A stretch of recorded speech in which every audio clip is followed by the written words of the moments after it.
As a history enthusiast, you find out that what most people are complaining about on social media today were things that happened 40, 50 years ago.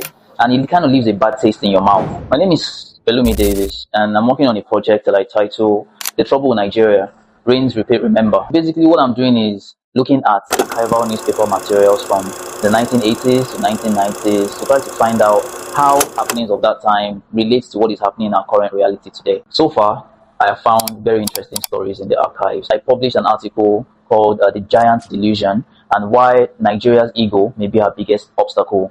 I looked at some newspaper clippings from the 1970s, and it talked about how there was this high-handedness in the way they approach self-image. While that might not be disputed too much, I think it is making us too egotistical and making us overestimate our capacities. Some of the stories I'm trying to uncover is to bring about the humility necessary for self-reflection.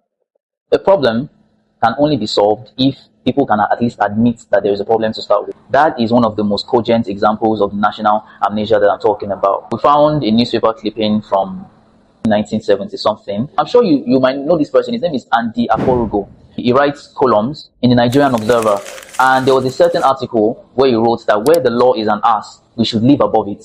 Basically, all he was saying there is that the law is subjective, and the law can be used as a tool for those who are privileged.